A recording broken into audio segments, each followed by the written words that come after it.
Hey, everybody. Absolutely stunning news over here this week. We have a video version of this week's episode available on our Patreon, which is patreon.com/late night. Go over there, sign up at any tier, and you'll have access to it. Once again, that's patreon.com/late night. Now, enjoy the show.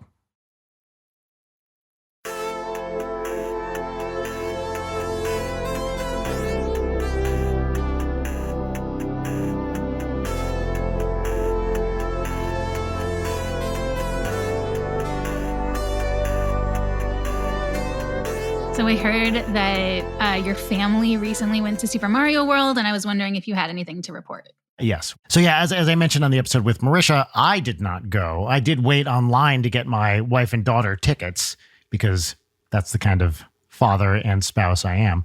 That's so sweet. But they, well, okay, a little bit of a story here. So we did, this was last Sunday. We had a funeral to go to that morning. In the morning before the theme park. Correct. So I have an older cousin, and sadly her partner passed away fairly recently. A guy in his, late 70s, early 80s. I'm sorry for your loss. Thank you. He was a really, really wonderful, cool guy. And so we went to his memorial service earlier that day. And so the first story about this is, first of all, Audrey's first funeral. Oh, she's no. never been to one before, and she's 8, and she understands death, right? Well, it's very abstract to a kid. She gets it. She knows that, for example, my parents are dead, Rachel's dad is, she's aware that it means that you're not around anymore. But I think, with all kids are remarkably direct and perceptive. So she gets it as much as a kid can. I think that being said, she's still a kid, Yeah. And anyway. Notoriously good at funerals. Yes. Well, that was I was like, okay, listen, honey, this, we're going to go to this. This is our family member. And I wouldn't say I thought it was important that she go, but I wanted to go and Rachel wanted to go. And so it's like, well, we'll sit in the back. So it was at a Jewish cemetery here in LA. And we wear, I put on like a blazer and a button-down shirt. It's LA, so even a funeral is still relatively informal, although people were wearing dark suits and ties. And Audrey, she's 8. She doesn't have formal wear, right? Yeah. She has like one nice dress, which would have been wildly inappropriate for this occasion. So we were like, honey, just go pick out something to wear. And she comes back. She loves these, she wears these sleeveless synthetic dresses all the time. That's her go-to outfit. Oh, yeah. We buy them in bulk. And the one she picks out has dinosaurs all over it. They're kid dresses, right? They have like dinosaurs or space or, rainbows, whatever. And so she picks out her dinosaur dress. Hell yeah. And we were like, okay, Rachel and I are talking about it in front of her. It's like, that seems, okay, sure. That's as appropriate enough. And she goes, yeah, they're extinct too. She was thinking about it. She was really putting thought into her outfit. Yes. She was trying. I know. And we also had to say, you're allowed to say this to precisely nobody at this service, despite the fact that also everybody there, it's a Jewish funeral. People have a good sense of humor about things, right? There's a big part of Judaism is gallows humor. And so people would have thought it was very funny, but still we said we're going to hold off on that comment. And also, you cannot just tell people how excited you are to go to Nintendo World later in the day. Because the last thing I wanted at this funeral was, this little kid being like, and today's going to be the best day ever because we get to go to Bowser's Castle. It's like, okay. So, and actually, shockingly, for an 8-year-old, she remembered and listened. And she did not mention it to anybody. So, yeah. She's very intelligent. I am so impressed very by her. Kid. Every time I see her, she is just more and more adult. It blows me away. Yeah. I know. You guys are doing a great job raising her. You guys are so incredibly lucky. Yeah, honestly. We really are. We got a really wonderful kid who's just fun and funny and smart and excited about life. Actually, I went axe throwing with Lasercorn last night. Lasercorn from Smosh? Oh, yeah. Yeah. really sweet guy. And he invited me axe throwing last night. So we went out axe throwing. We were talking about our kids. As you do. And, he has kids with a pretty limited palate. And I was like, we really lucked out on mine because Audrey will eat not anything, but she likes, all sorts of different foods. And she's not just like a chicken fingers and French fries kid. So not only do we have a great personality kid, we have a kid who will like try different foods, which is a really fun thing. That's so great. Man. Yeah, she's the best. Well, what did she think of Mario Land? So did she have a good time? She had a great time. So they did the thing. So they bought the, you can buy the optional like bracelets where you tap it on stuff. You have not gone yet, right? I haven't gone, but I've watched every YouTube video on it. Yes. So have we. We watched all the ones from Japan. Oh, yeah. And they loved it. Because she was surprised, right? Yes. Oh, yes. Yeah. Oh, yes. And there are all sorts of pictures of her in front of the big Bowser statue. And she loved it. They weren't able to eat there, I guess, because the restaurants it was still preview, so it wasn't like packed out. I think they were still restricting attendance. It opens, I think, a week from today is the official opening. So they weren't able to go to the restaurants, which they were excited to do, but unfortunately that didn't happen. But the rest of it, Rachel just said it was like so cool and cute, and the design is awesome. Aww. And I think there's only 2 rides, and they said those were both fun, but it's like the Star Wars land, It's like the experience of being there. It's more about that than the rides. Yeah, everybody's like going to it expecting it to be like a day-long thing. Meanwhile, it's supposed to be just a small part of your day experience. That's right. So expectations are very high. I remember that happened when Star Wars Land opened. Yeah. But I can't wait to go. I'm super excited. Me too. I haven't gone yet. Afterwards, you got to go to Disney, right? Yes. So I took Audrey because I think we've said this. We said it in some capacity on the episode with Aaron a few weeks ago, but we're leaving for Texas for a few weeks to do a new Starbomb album. So I'm going to be away for a couple of weeks. We indirectly said it, yeah. Yes, we indirectly said it. And I wanted to have one, dad-daughter day. So I took Audrey to Disney, which, first of all, the kid went to 2 theme parks in 3 days, which is this kid is so lucky. This kid is so lucky. I was like, honey, when I was growing up, we had to fly to get to places like this. They were not within driving distance. And she's just well, okay, whatever. And I took her to Disney, just me and her on Tuesday. And that was great. Which is her favorite theme park? Disneyland. We've never done the Florida ones. We will someday. Yeah. That's going to be like a family trip type ordeal because that's right. You got to spend at least 4 days there. Yep, because we'd want to do, for little kids, Epcot isn't as great. Yeah. Oh, it's boring to kids. That's only good for adults. I remember being a kid and going to Epcot and thinking like the design is cool, but kids don't care about the around the world or what is that? Is that what it's called? Yeah. The lagoon. It's the walking around the world. Yeah. Yes. Whereas as an adult going, I don't know, it was like 5 years ago or something, I went for the first time in 30 whatever years. I was like, whoa, that's the best part is like all the different countries. It was so cool. It changes as you get older for sure. Yeah. So someday we'll go out to do all the Disney Florida stuff. She's getting to that age. I feel like that's like a teenager age. Yeah. Yeah. We don't have any plans to go this year, but maybe next. 9's a good age. Oh my God, she's going to be a teenager soon. Yeah, she's going to be, so she'll be 9 in May, which is nuts. And then we're 4 years away from it's preteen territory, baby. Oh, yeah. That's when shit gets real, I hear. That's like big feelings. That's like when like boys come into the picture. Oh, no. Yes. Although already she did this thing yesterday. Actually, this is very mature of her. She gets scared pretty easily by like movies and TV. And so she and another kid in her class, they formed a scary story club so that they could tell each other scary stories. So a few things that came out of that was that I guess she and her friend like to use the word hot a lot to describe everything, which, okay. It's a kid thing, yeah. It's a kid thing.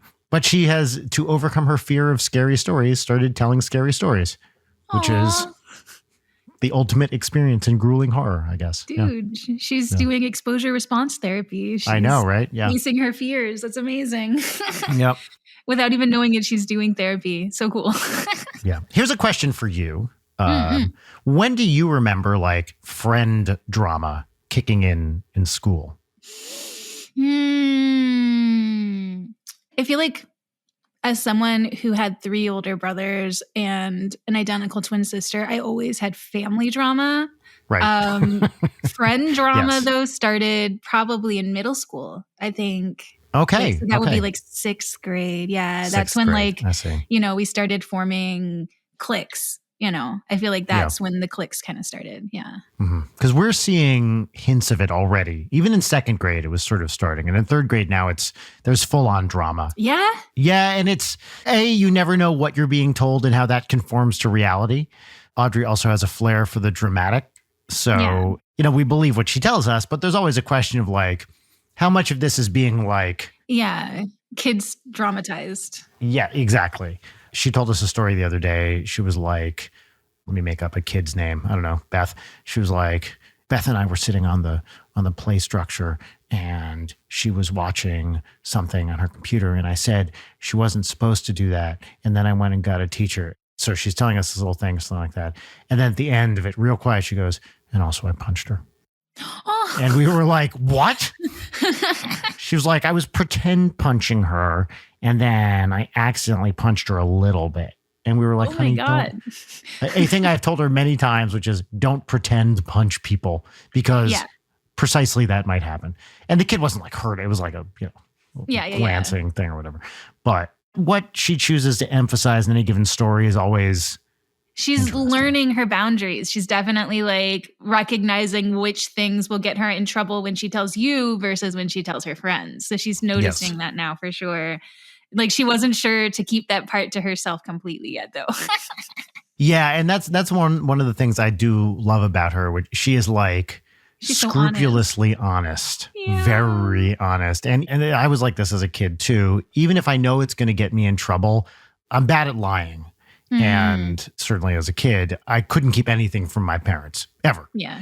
Maybe a little bit as a teenager, but also I was not doing stuff my parents wouldn't have approved of as a teenager. I was a pretty introverted nerd. So I think she is like me. Rachel was the same way. Like can't keep anything from our parents. So she will say things even if it's like going to kind of get her in a little bit of trouble.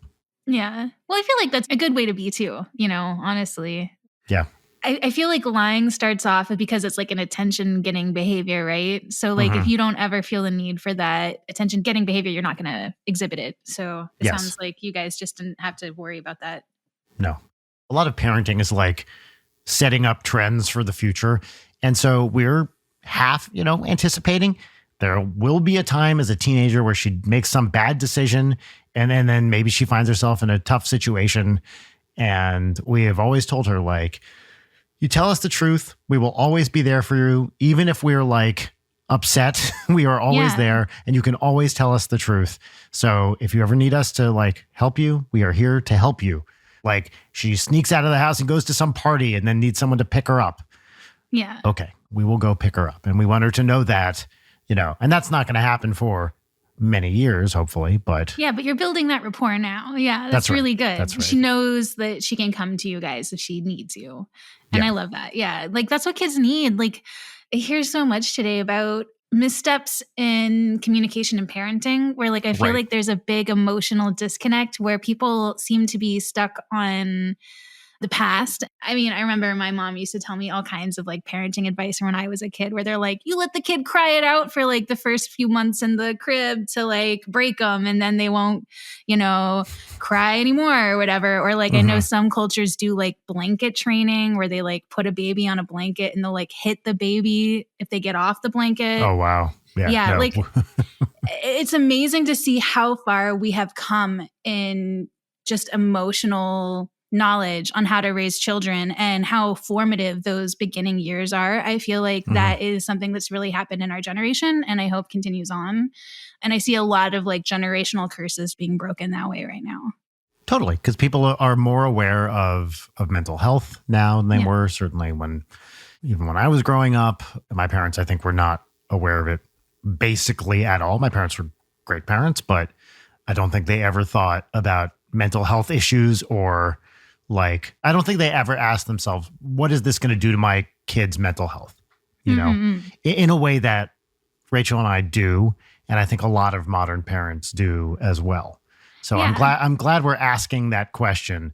And, even as parents, you're constantly screwing up. It's just part of the deal. It's impossible to be a perfect parent, but as long as you are willing to, this is something I think about a lot too with Audrey, is I try not to paint myself as I know everything, right? Yeah. I try to say frequently, if I'm wrong about something, I'll say, look, or if I don't know, let's figure it out. Let's look it up.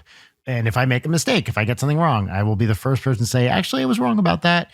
Admit error. I'm not infallible, and I want her to know that, because the other thing I want is for her to have a sense of critical thinking and exploration and not just trust authority figures blindly, right? Yeah. No one is right all the time, least of all me. So I really want her to think about the world that way. That critical thinking is super important to learn, especially at such a young age. Yeah, I'm so glad that this next generation is coming up like that. I think we're going to see big changes. Yeah, I think so too. It's interesting to see other kids in her class, and everyone has their own struggles and blah, blah, blah.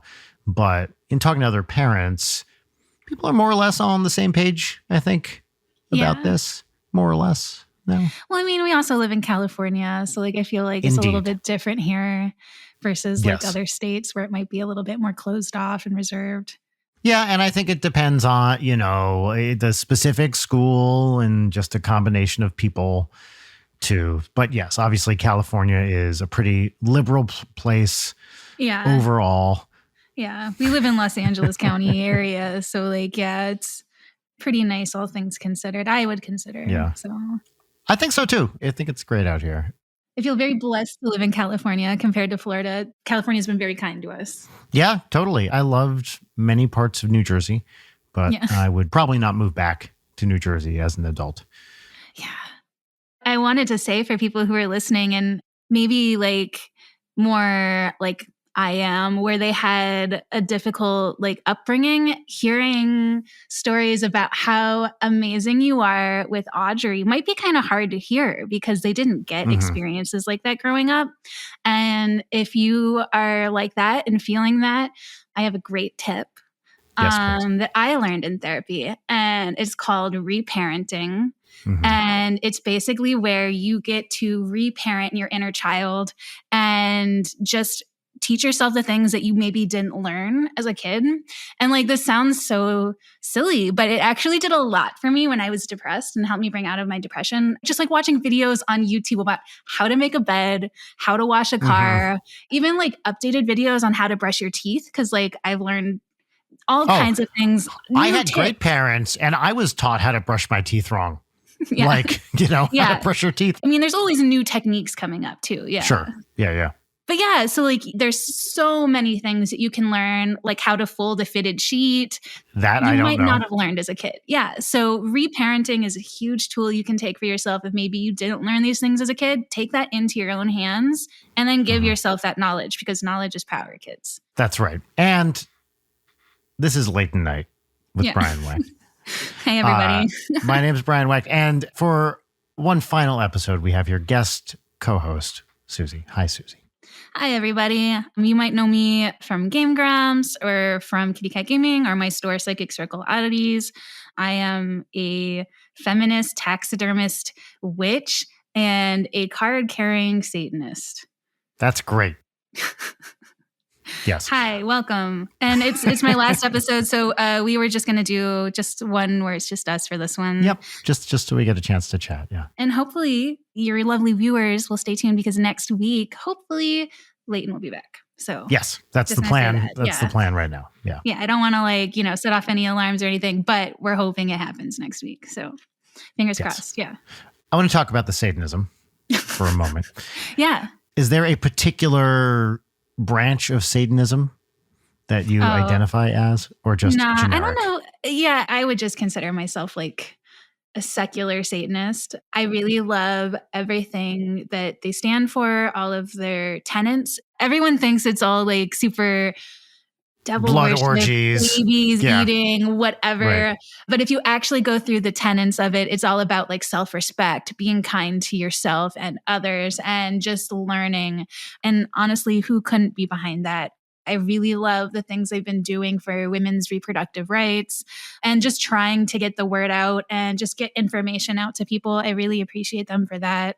And yeah, I just think it's really cool and a great way to get information out. So I don't know anything about Satanism beyond just, having friends who are Satanists.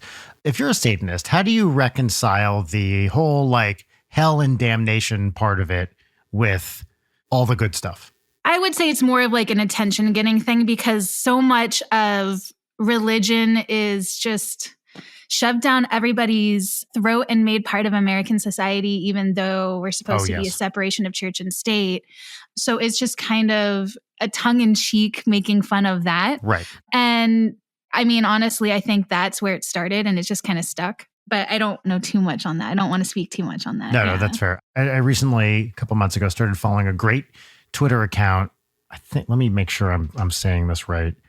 So the handle of this account is @JewWhoHasItAll. Mm-hmm. And this account, the woman who tweets from it is tweeting from an alternate universe in which the dominant culture in the US is Judaism and not Christianity. Yeah. And so she does this great thing where she's like, a lot of people out there, you might have a couple Christians that and they have these weird holidays. And here's just a little bit about, what is Easter? Oh, that's so fun. Yeah. And she uses, Jewish terms to talk about these things and relate them to various Jewish holidays. It's fucking awesome because it does exactly this thing you're talking about where, yes, religion is shoved down our throats, specifically Christianity in this country. And I think it's so interesting, just as let's try to imagine a universe which is just a little different, close, but it's a little different. And what if we were using, Hebrew words for things and blah, blah, blah. I really, really like it. And sometimes she'll have these long threads for what do you do if you're having a Christian over for dinner? What can they eat? That kind of stuff. I love it. It's really, really great. Yeah. I love stuff like that. Any type of peek into other people's lives or, just lifestyles, I think is so interesting. And that is a reality for someone out there. If you go to Israel, I mean, the overwhelmingly dominant culture in Israel is Judaism. So, pretty much any minority group you can think of in this country has a place in the world where they are the majority. Yeah. Right? I like these kind of thought experiments. Yeah. Totally. Alternate views of the dimension that we currently live in. Yeah, exactly. But yeah, I have actually made a pilgrimage out to the Satanic Temple in Salem, Massachusetts, and got to go on a tour of the house. And they had a lot of amazing art on exhibit of different Satanists that had painted hanging up. And they've had this amazing, gigantic Baphomet statue that you could sit on to sit in his lap and take a photo. Who is Baphomet? Is that a demon? He's basically the representation for Satanism. He's a god, a deity. He's half goat, half man. You usually see him in the pose. Oh, okay. Yes. I know who that is. Yes. Yeah. It says coagula on his arm. And he's got boobs, I think. Yeah, he's pretty cool. That sounds right. Yeah, he's all about diversity. But yeah, so they have a big statue of him. I might be quoting this wrong. I think that they originally had made that statue to go outside of some courthouse because right, yes. They did some huge Christian freedom of religion thing, yes. tenets of the Bible thing or something. I think it was a 10 Commandments. It was a big 10 Commandments. Outside of the courthouse. Thing. And they were like, well, that's not fair. So we want to have something that represents our religion too. So they made the statue and of course they kicked it out. So now they have it in their statuary. Yeah, I like with these freedom of religion type things. I always like it when people are like, well, how about a Quran? Yeah. And then people get all no. Well, okay, so it's not really freedom of religion. It's about you want a Christian thing here. Yeah. But I also don't really subscribe to Christian religion. That's why I'm definitely would call myself a witch on that sense. I'm very woo-woo and spiritual with witchy stuff. So I'm a Satanist witch. Yeah. So it's a fun combo. I think that's great. And that is not redundant. There are many types of witches, and Satanist witch is just part of that. Yeah, and I know you and I have talked about this on this show. Oh, you could be a Christian witch if you wanted to. It's just about incorporating the spirits in nature and I see it as practicing gratitude and just putting out into the universe what you want to happen. So it's really special to me. Yeah. What is the difference between witch and Wicca? So Wicca was the original term, I think started in 1955 by Gerald Gardner, and he is considered the father of witchcraft. He was not the first witch, but he was, I believe, the first to have publicized it publicly about what witchcraft was. He claimed that he had been in the woods and fell asleep, and 3 women were there and they taught him the ways of the witchcraft. And that was this book that he put out. And you can still buy this book online. Just look up Gerald Gardner, and I think it's called like The Way of the Witch or something like that. You can still read it to this day. It's huge in England. And that was the start of it. So Wicca was just this magic practice of incorporating basically all of the spiritual forces and nature into your life. And then witchcraft has been, I would say, something that's kind of come up more recently as a term for Wicca. A lot of people don't like to be called Wicca if they're a witch, because they're like, I don't like all of the like spiritual stuff. I don't like doing that stuff. I just like doing what I like to do. So a lot of people like to be just like, I'm just a witch. But personally, to me, Wicca and witch are interchangeable. I really don't see a difference in my mind. Okay, cool. Here's something I'm always curious about. Favorite witch representations in pop culture? Like, who are your go-tos? Of course you love Hocus Pocus. Everything about you, Suzy, and I say this with an extreme amount of love, screams, I like Hocus Pocus. Every single thing about you. Anything Halloween themed is like, my heart explodes. I grew up on like super campy Halloween movies. So Hocus Pocus has always like had a really special place in my heart. It was always like one of my family growing up, just like top movies when we would watch whenever we wanted to celebrate the holiday. Did you watch the sequel? I did, and I liked it. I thought it was good, and it had a good heart to the story, but it did not hold a candle to the original. The original had like such a unique soundtrack, and they just reused the soundtrack in the second movie, which I get. They're trying to like recapture the feeling from the first movie, but like I miss that big budget, like weirdness. Yeah, where they let artists just do whatever they want, and it created this like masterpiece. But yeah, I really recommend anyone who's interested in witchy stuff and Hocus Pocus, go check out Salem, Massachusetts. You got to go for a weekend, see the filming locations, see where the Salem witch trials were, see the graves. They're still there. It's cool. It's cool history. Yeah. And honestly, it's a fucking bop.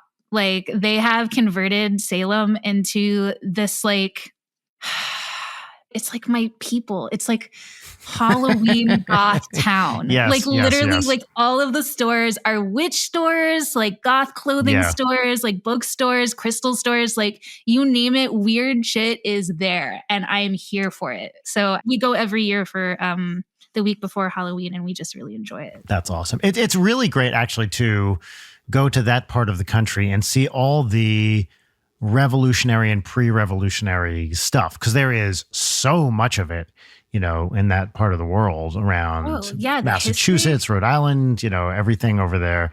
Like, obviously, you know, the original 13 colonies, there's stuff all up and down. I grew up with colonial stuff in Jersey. You know, we would do field trips and stuff, but there's something very specifically about the New England colonial stuff that just is cool. You know, you can go to Lexington and Concord, see all that stuff. And in Boston, you can't throw a rock without hitting some random ass fucking colonial thing that's been there for, you know, 250 or whatever years. It's pretty great. We stayed in this like old Airbnb, like wooden Victorian once in Salem. And of course it was built in like the 1800s. It was a historic landmark and all this stuff. But you go inside and Aaron had to like crouch to get through every doorway. People were so much smaller back then. The steps on the stairs were so tiny, and like everything you had to be like, I was perfectly sized, but Aaron had an awful time. I had a friend when I was living in Boston who, it wasn't his house, it was his girlfriend's house, but she had this house where like the bedrooms were upstairs and then the bathrooms were all downstairs. And there was a very steep staircase with a very low ceiling. And this guy was big, and he had to like duck underneath every time he wanted to get up and pee in the middle of the night. And he was like, I have sustained so many head injuries from this fucking overhang right here. Because he gets out of bed middle of the night, has to walk downstairs to pee. He's like 6'4" or whatever, and just bam, every single time. Just needs to do like the cartoon cutout of just like his head shape. Yeah. Yeah, exactly. Yeah, but I love those weird old colonial houses. And part of me is like, oh man, wouldn't it be great? And then I just think about what it would cost to keep up a house like that and have to deal with the plumbing and all that stuff. And there's like no guarantee there's a ghost, No, unfortunately not. You'd hope. Yeah. But, like especially like if it's like that old, like you would think there would be at least one person who had died in that house, but. Right. Yeah, but you never know. But yeah, I love Boston too. Yeah. I was just out there less than a month ago for the first time in a few years. It was, we toured through there, but didn't have too much time to hang out. But yeah, I love that city. There's so much cool stuff. When I was a kid, that was like that's the place I want to live because of, it's got Harvard, it's got MIT, it's a big like university town on top of all the cultural stuff. And that's where Rachel and I met, it was a big part of my artistic and personal life. Yeah. I still have a lot of friends. Boston's comedy scene it's cool because it's not very big, but a lot of people kind of come through there on their way to elsewhere. So we met some really fun comedy people, some of whom are now out here in LA and New York and stuff. So I like the Boston comedy scene a lot. It's present, but not overwhelming. Yeah. I love that side of the country. Yeah. I don't know if I could do the cold though. It's too much. It's pretty fucking cold. The worst part is there's always one at least big storm every year and you have to like dig out your car. And do you know the thing about like the traffic cones? No. And digging out cars. So people have this thing. Technically this is illegal, but people still do it anyway so imagine there's a big snowstorm. Yeah. And, then the snowplows come through and they push all the snow to the side. Then it covers all your cars. And then you have to spend hours digging at your car and you can't wait because if you wait too long, it'll freeze. And then your car is completely fucked until it thaws. So pretty soon after a snowstorm, you got to get out there and like dig your car out. And this can take a long time if there's a lot of snow. This is, of course, if you have street parking, which many people, if not most people in Boston do. So you spent hours digging your car out. Now you're going to drive away because you got to go somewhere. So here's the question. Why should some other asshole get your parking space that you dug out? So what people will do is they'll put a traffic cone down to claim ownership of this space. Yeah. If you fuck with those traffic cones, you are dead. Now, technically, this is illegal. It's a public, it's a public street. Anyone could take that space. But so help me God, if you take someone else's space in Boston, they will kill you. It's legal, but frowned upon. Yes. And probably the police would be like, well, look, you took the guy's space, so you kind of had it coming, like. He would look the other way for sure. Yeah. He'd be like, I don't want to deal with this mess. Yeah. You guys sort it out on your own time. Digging out those cars. Oh, that is such a pain in the ass. And then you got to deal with the salt and like shoes that can handle like not slipping everywhere. Oh my God. I'm going to have to figure out how to deal with cold weather. It gets pretty extreme. Nowhere I've ever lived, and I haven't lived there, but I have visited in the winter, is as bad as Minnesota. If you think Boston is cold, it doesn't hold a candle to Minnesota. When was the coldest you've ever been in your life? Was it in Minnesota? No, honestly, it was probably the year I lived in Ann Arbor, Michigan. Because I would walk to work and that was like a 20-minute walk from my house. And it was so cold that you would walk outside and your nose hairs would freeze. Yeah. Like instantly. And so I strategically, it's not that long. It was a 15, 20-minute walk. But, I had a 5-minute walk to the nearest coffee shop. Okay, so I'd walk to the coffee shop, get a coffee, go in and get a coffee. And then you could figure out, okay, if I go in this building on campus, I can get a few more minutes inside where it's not super cold. But that's probably the coldest. You never forget the coldest you've ever been, I feel. No. And of course, then you can't bike because it's, the streets are fucked with snow half the time. But I love it, Ann Arbor. It was a great town. A really, really fun, cool place to live. I was only there for a year. But those like January walks to the physics department from my house were like, oh, baby, pretty brutal. The coldest I ever been was I was visiting my friend Evelyn Smolders. You guys might know her as Girl Gamer Gab in her house in Japan, in Tokushima, when she lived there a couple of years ago now. And it was this traditional Japanese paper house. And it was freaking like -3 outside. Huh? Yeah, and not well insulated. And I remember we went to bed and I just had like this like traditional Japanese like tatami bed like covering me and just like being like, holy shit, I will never be this cold again. How do they do it? I don't know. Like, I guess you get used to it after a certain point. You got to remember, I'm a Florida girl who moved to California. I've never dealt with cold weather. Anything below 60 is too cold for me. So I was just like, I've never been this cold in my life. I've never forgotten it. Like, everything in Japan is different. You know, they have like those tables that have the heater underneath the table and then a blanket over it. So they had one of those and oh my God, that was heaven. Like getting out of the cold bed and then jumping underneath the kotatsu table with the blanket was so warm and just drinking coffee and warming up, heaven. So that's awesome. I don't know. But yeah, the houses there, they're built to be torn down every 30 years or something. So, oh, is that true? I didn't realize that. There's something about they're not allowed to create value from property in Japan. And also because of earthquake laws and things, laws change so frequently. Houses that's interesting. I didn't are know made that. of like unique materials. So yeah, they're supposed to be torn down and rebuilt. And it's apparently not too expensive to build a house in Japan because of these things. But the waiting list is pretty long. So I don't know. To like get a house and build it? Yeah.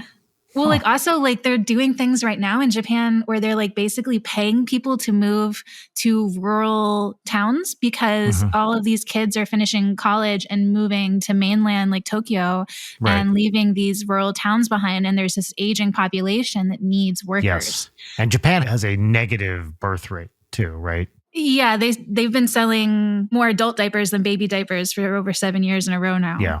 I know they have a big population issue. Yeah. Well, I mean, it's the work culture, I believe. Like, I think that like if there was some way where people could actually like take care of their children and not be so overburdened with working, you know, this like 12-hour workday schedule, I think people might be able to have a life. But, you know, I think we'll get there someday. Yeah. We're working towards it as a whole in this world. Yeah. Gab is Dutch, is that right? Yeah. Yes. So she's used to cold. Yeah, the Dutch, surprisingly, I didn't know, have a huge history with Japan. Oh, yeah. Yeah, they were like one of the first like other cultures they allowed into Japan. They gave them their own island that they let them all live on. And just it's still outside there. of Nagasaki, yes. Yeah, they helped Japan figure out dams and build them. Gab explained all of it to me. It was really fascinating. I don't know if you remember, a few years back, I recommended a book to you. It's a David Mitchell book called The Thousand Autumns of Jacob de Zoet, which takes place in, I think, the late 1700s or something like that, where just as Japan is allowing outside cultures in, and it is about these Dutch people that live just, you know, on their private little area outside of Nagasaki, and this Dutch guy falls in love with a Japanese woman, and it's this whole like, I love remember David you Mitchell. Talking about that, yeah. That's where I learned all about. I had no idea until I read this book. And, you know, it's like historical fiction, but it's really fucking cool. We don't learn this stuff in American schools. Yeah. No, like there's so much cool facts out there we don't learn about. Yeah. Yeah. Why don't we move on to some segments? You want to talk about what's poppin'? I always want to talk about what's poppin'. So, Suzy, you may remember this segment from previous episodes of this show. Yes. This is our pop culture recommendation segment. It's where you get to talk about something you've been enjoying recently, a book, a movie, a video game. Culture, both high and low, are appropriate for this segment. It does have a theme song, which I think, you know, often we had guests on who talk about what they think of the theme song, but I have yet to really hear you kind of get into it. Yeah. So before I play the theme song, I just want to hear kind of mentally where you're at with this segment and this theme song before we go on. I really love the segments. I think that they're fun and it breaks up the podcast because sometimes it can get kind of like, you know, like heavy. So I feel like the segments make it light again right before the end. I really like how you say what's poppin' and then Leighton says what's poppin'. That happens frequently, yes. And I feel like it's a little bit incorrect right now because I'm here and Leighton's not. So maybe we should have done like another like recording where I say what's poppin'. But, you know, maybe we can fix that in post. I don't know. That's all. You know what? If you give me here, give it to me clean. Give me just a clean what's poppin', and then I will make a what's poppin' theme song with that. So just give me one, count to 3 in your head, and then give me a what's poppin', and I will put that in the theme song. You guys say it so deadpan, though. Can I say it like upbeat? You can say it however you like. I think it would be really funny in contrast to your guys' deadpan what's poppin'. You can say it however you want. What's poppin'? Great. Okay. I will put that in the What's Poppin' theme song, and we'll have a special one time only, you and me, What's Poppin' theme song for this episode. Wow. Yes, you're welcome. It's the least I can do. I will be in a Brian Weck original. Yeah. What's poppin'? What's poppin'? Suzy, what's poppin'? I mentioned at the beginning of my introduction, I work on a store called Psychic Circle Oddities. And last year, or maybe at the beginning of this year, I started making different spell kits for my store because people were always asking me like how to get into witchcraft. And I would always recommend books. But then, in the books, like it's like so many ingredients. People are like, I don't have any of this shit. Like, where do I start? I want something a little bit easier. So I started making these spell kits and they've been so much fun. I've been getting so much good feedback. They're so just like artistically rewarding to make, and just planning my future ones has been a lot of fun. So I know we just passed Valentine's Day, but I wanted to show my Valentine's Day kits. Oh, yes, please. Which, they make your own like spellcraft bottles. And I also have like a witch's poppet doll kit where you get to make your own little like witch's doll stuffed with like herbs according to whatever spell you would like to cast. But yeah, like I have so many more things coming out according to that. And it's just been so much fun making them and planning them. And that's kind of where my heart's been at lately. So that's what's popping for me. I love it. That's awesome. What about you? Cool. What's popping for me? I just finished a podcast series, and I actually might be doing more, but I'm not sure. Have you heard of the Dead Eyes podcast? No. Did we talk about this? So it's Connor Ratliff's podcast. He is a comedian actor type of person. And here's the story behind the podcast. This got a lot of press last year for reasons that I will tell you shortly. So he goes out about 20 years ago. He's an actor fresh out of drama school in London and gets cast in Band of Brothers, the Tom Hanks miniseries about World War II. Wow. In a tiny role. It's like a one episode, few lines kind of thing. And then after he gets cast, his agent calls him back and says, actually, you need to come in again. They want to see you again. And he goes in and re-auditions and then gets cut from the thing and is told it's because Tom Hanks said he had, quote, dead eyes. And okay.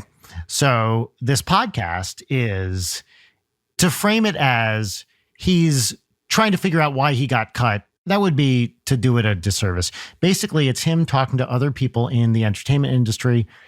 And he has a lot of cool people on this show. People, who's been on it? Darcy Carden, John Hamm, a bunch of comedy type people. I think Bobby Moynihan was on one.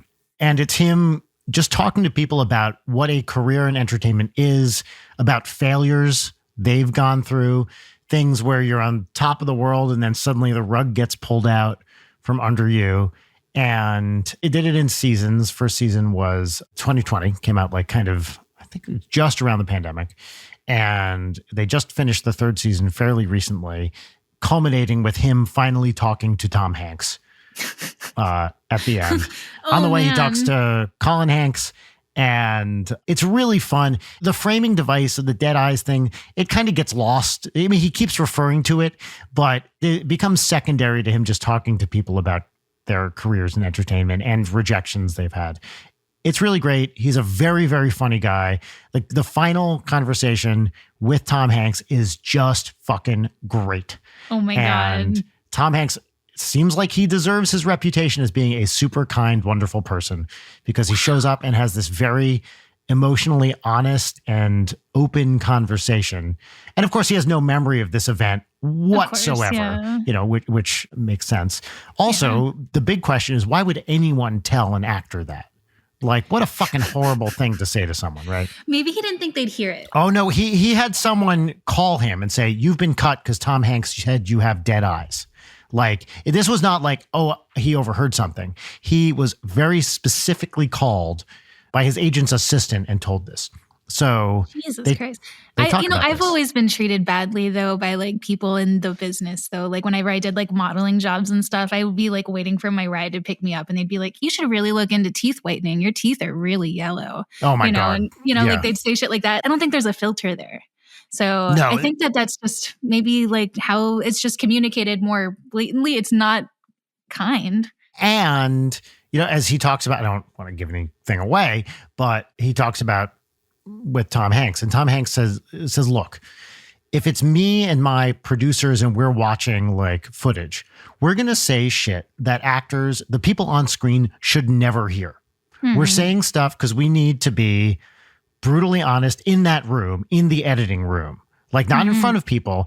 And it should be things that the people we're talking about should never hear. Absolutely. And it's not because they're cruel, because it's like, what is going to look good on screen? Like they need to be able to say shit like, that person's teeth look too yellow in that shot. Why don't we get a different shot? It's all about their artistic vision. Yeah. That's right. And it's about, sometimes you'll just say things as a shorthand. Like, does dead eyes mean dead eyes? No, it probably means something else. It probably means that's not the right actor for that part or whatever.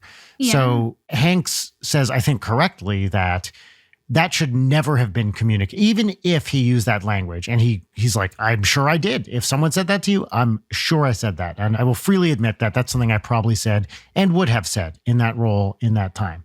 But that should never have been told to an actor because then it becomes demoralizing and awful. Well, yeah, because then you become fixated on it. That becomes your obsession. He was talking to someone else on the podcast and he was like, have I ever told you that story before? And the person he was talking to, she said, actually, it's the first thing you ever told me when we met.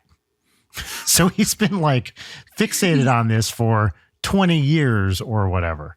Yeah. But it's an interesting series. He talks to a lot of cool people and it's a fun listen. It's about, I think it's 31 episodes, divided into 3 seasons of 10, 10, and 11 episodes. Really worth listening to. I think they're doing a 4th season, although I don't know why. Oh, yeah. The whole thing is like, am I ever going to talk to Tom Hanks about this? I can't believe he was open to coming on a podcast like that. He's such like a big celebrity. That's amazing that he made time for that. Yeah. And as Connor Ratliff talks about, like there's a chance that the whole thing feels thirsty or he's trying to do a hit job on Tom Hanks. And that's clearly not the case if you listen to the thing, but it's very easy if you hear about the summary of this to think there's an angle to that maybe isn't so nice, but it is a testament to Tom Hanks's, openness. And his son was on, one of his sons, Chet? And talked to the guy. And so, no, not Chet, Colin. But yeah, like Tom Hanks talked to enough people who had like had experience with it and listened to it and were kind of into it to know that it was not like some kind of weird gotcha thing. Yeah. And I mean, I imagine after a certain point that like, it started catching up steam and I'm sure like his publicist was like, hey, maybe you might want to like address this. Oh, it got a lot of press last year. It made like best podcast of the year lists and stuff. It certainly had got a lot of good PR. Honestly, once they got Tom Hanks, it was like, well, okay. It means it's probably pretty good. So I really enjoyed it and I highly recommend it. And that's what's popping. Hell yeah. Would you like to move into the next segment? I would. We have peaches and lemons coming up now, guys. If you don't know what the peaches and lemons game is, I'm going to break it down. Peaches are going to be the things that you're grateful for and show gratitude for. And then your lemon is going to be the one thing that's really bringing you down right now. Peaches and lemons. Peaches and lemons. I say let's start with our lemons. Great. My lemon is, it's a big one. It's the earthquakes in Turkey and Syria. Seeing all of the news, it's been really hard. Yeah, if you can donate, even small amounts are great. Watching all these videos has been like super heartbreaking and just very upsetting. So yeah, huge lemon. Yeah. Huge lemon, a devastating one. Thousands and thousands dead. Just terrible. Yeah. Just any kind of like tragedy like that really like hits home and just makes you reflect on the important things in life. And yeah, I don't even know if that counts as a lemon, but that was the thing that came to mind when I sat down with my coffee. Oh, sure. I was like, that was the first thing that was like, oh, that's really bothering me right now. Like, Yeah, just all the footage and everything. I can't look at that footage. I read the articles and I'm not going to look at footage of dead bodies and devastation. No. Like, I know how bad it is from what I read, and my heart breaks for the people going through that. I have a lemon that's of similar magnitude, actually. It's one of our outdoor faucets has a leak.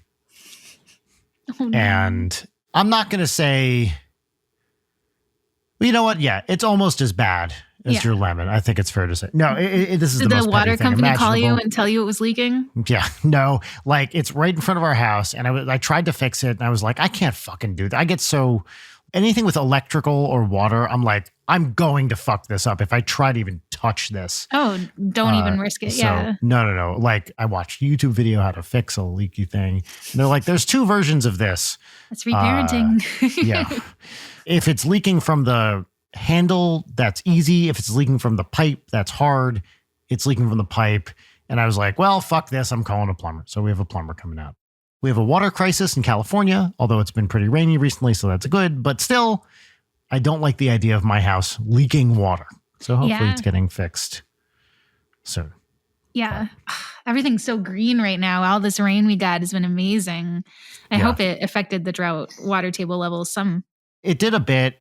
The way that we're set up, it doesn't affect it as much as you would want it to, because there's a lot of like infrastructure. For example, we could use better concrete where the water can get absorbed through it better. Mm-hmm. Yeah. And so you have to fix that if you really want to, replenish the aquifers and stuff like that. So not as much of the water as you would want to get reabsorbed gets reabsorbed, but it's still a good thing to have, periods of rain. We need rain. Yeah. So it definitely helps. It just doesn't quite help as much as you would hope it would. Yeah.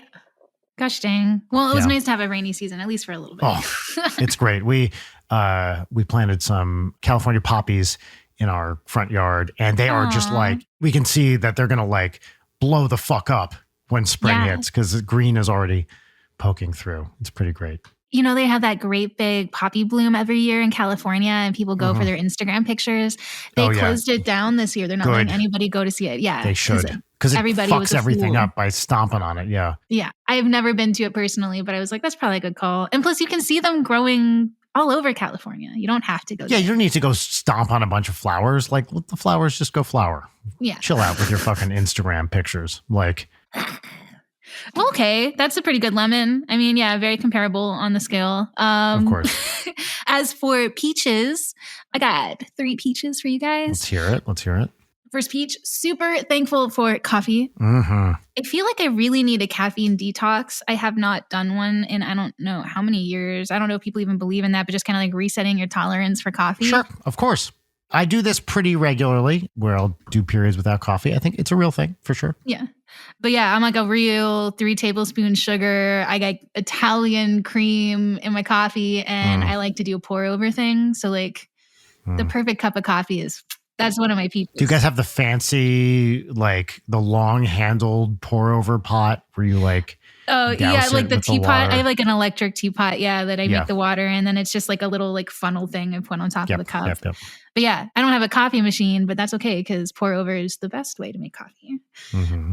My second peach was serendipitously Salem. I was going to talk about Salem, Massachusetts, as one of my peaches because it's just my happy place. And I really think that they need tourism all year round. If you are interested in the goth, the creepy, and the weird, you got to go. You got to go. Check it out. It's like definitely a pilgrimage of a lifetime. And as for my third peach, it's going to be just my lovely, wonderful kittens. I don't know if you guys follow me on TikTok. I recently filmed a video introducing them to Churu for the first time, the like cat treat. It's like a Go-Gurt, but full of meat for cats. And I filmed them having it for the first time, and they got like all googly-eyed and insane, and they loved it. And now I give it to them every other day or so, and it's just such a treat. Yeah, I love my creatures. Awesome. How about you, Brian? You got any peaches for us? I do.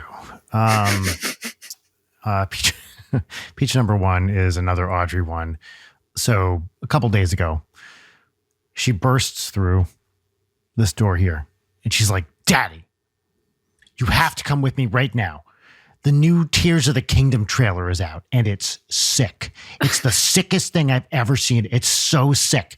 So, we go in the house and we watch it. And my peach is that she's using the word sick all the time to talk about things she likes. She'll look at anything and be like, that's sick. And it's like I'm living with a little, skater kid or surfer or something. But I love that she's using the word sick all the time. It's so cute. Yeah. I love it. It's so sick. Daddy, look how sick this is. We continued to raise her in England, and she would have had like the polite Peppa Pig voice, but now she's in California and she's turning into a skater dude. Yeah. Yes, indeed she is.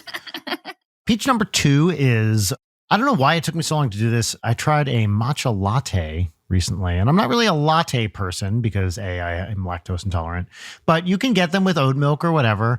And I tried an oat milk matcha latte and I was like, fuck, it's good. I like it. Hell yeah. And then I got some matcha powder, and I've been making my own matcha lattes out of matcha and oat milk. And it's pretty great. I love matcha. I recommend trying just a little bit of peppermint in your matcha. It'll really make it really refreshing. I like candy canes. Yeah. I hate peppermint coffee and peppermint flavored drinks. So I'm curious. I don't like chocolate chip mint ice cream. So peppermint flavor in things, I'm often not okay with, but I am also always willing to try things. So I'll give it a shot. That must be tough around the holidays. Everything's peppermint flavored. Well, yes. So I live a cursed life in that I also hate cinnamon and allspice and pumpkin spice and all those spice blends. You hate holidays. I hate fun is what I hate. So I hate the spices that come out around fall.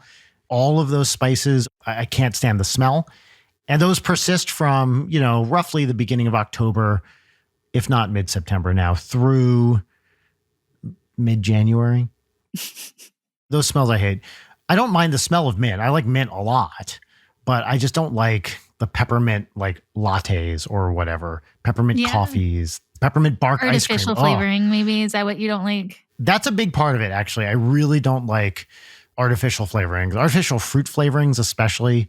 Yeah. Like cherry. I hate artificial cherry flavoring. I hate that fake banana, that like runts banana flavor. Yeah. That's the worst.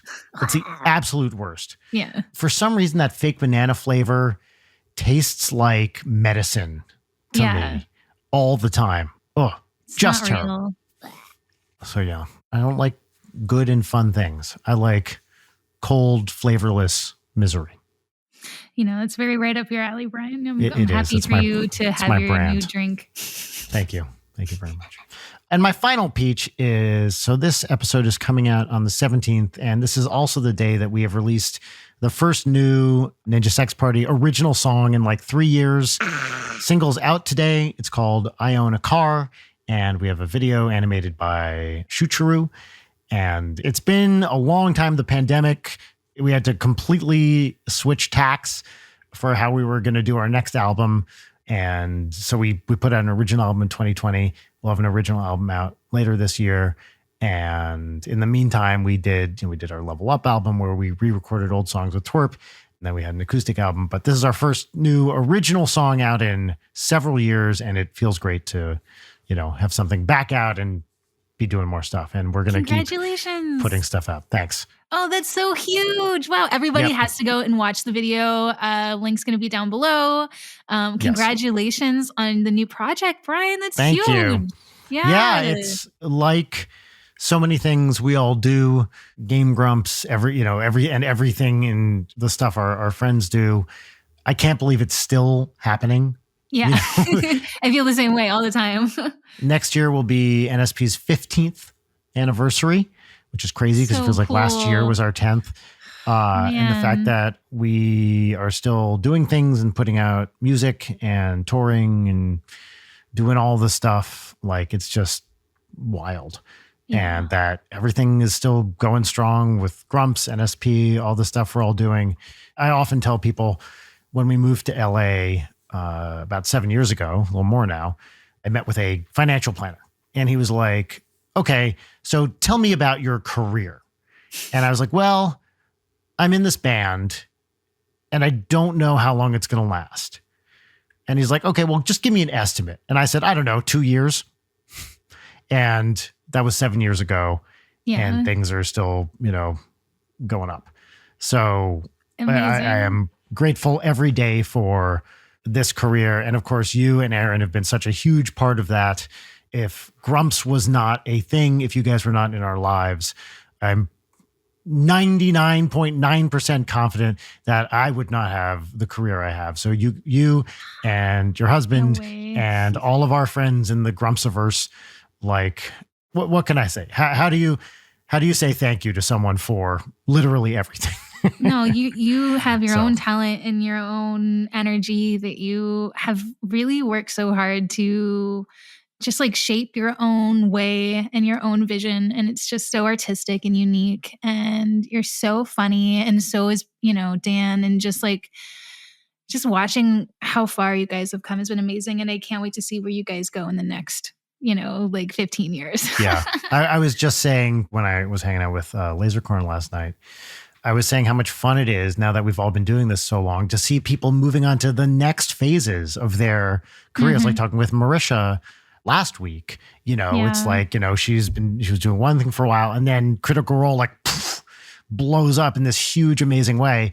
And then it's like, okay, now people are moving on to the next thing. It is so much fun seeing, all the success you've had with Psychic Circle and everything. Mm-hmm. Like you and I have known each other for close to 10 years now. Right. Yeah. Which is crazy, but true. Yeah.